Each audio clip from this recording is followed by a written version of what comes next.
This is Design Safe Radio, where natural hazards researchers strive to make our society more resilient to everything nature throws at us. Kind of rounding third for home here, it gets to that broader impact piece. So people are really concerned about the future of our coastlines, right? With the rising sea levels, no matter what the reason for them, that's happening.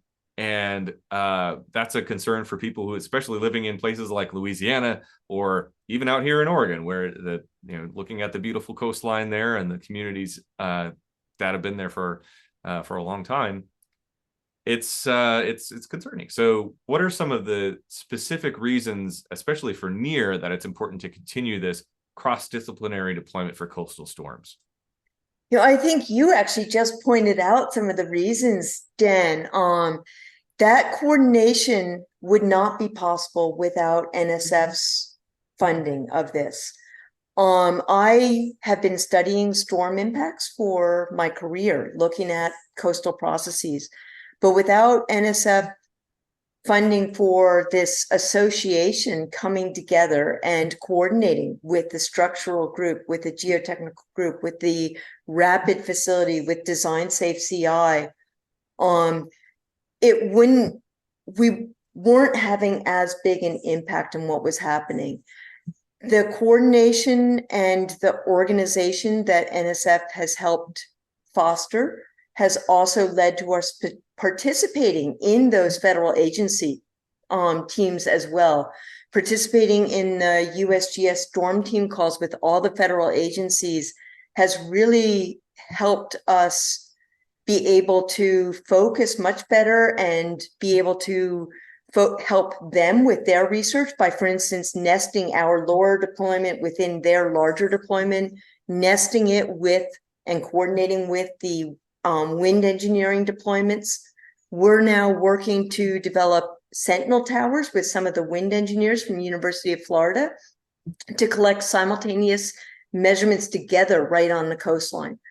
And I think, as I mentioned in the beginning, we can't understand the coast as a system without deploying during major storms. And that's difficult to do.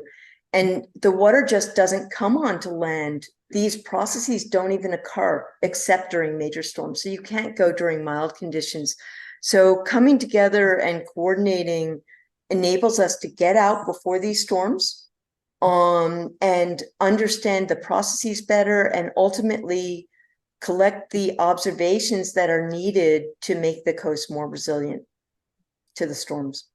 Yeah, wonderfully said. And we I keep thinking we just had a meeting with some of the other NSF kind of mid-scale research facilities, and one of the things that was really hammered home there is where those investments from the money go, right? And they're into organizations like NEER that have such a broad impact throughout communities across the country. Anybody listening who's wondering, like, why is the NSF, why is it important that our country invest in fundamental science and the research that organizations like NEER do? This is it. It's because we are vulnerable and ever more exposed to these extreme hazards. And I'm just really grateful to have extremely smart people like you who are doing this research. And I just get to come alongside you and help your mission and message get out. And I'm just really grateful for your time today, and that you and your team are doing great work. And hopefully we get to see you at AGU. It'd be great. That would be wonderful. Thank you, Dan. Oh, looking forward to seeing you at AGU. Thanks, Britt. Take care. Yep, you too. Thanks for listening to today's episode of Design Safe Radio. Be sure to like and subscribe on whatever platform you happen to be listening to this on. It really helps people find our show. Thanks to our amazing sponsors, the National Science Foundation and the NERI Network Coordination Office, which is award number 2129782. Big thank you to Marty LaChance, our guest booker and topic researcher extraordinaire, and Raquel Ruiz, who is our video and audio editor. I'm your host and NERI Facility Scheduling and Operations Coordinator, Dan Zahner. We'll see you in the next episode. Until then, stay resilient.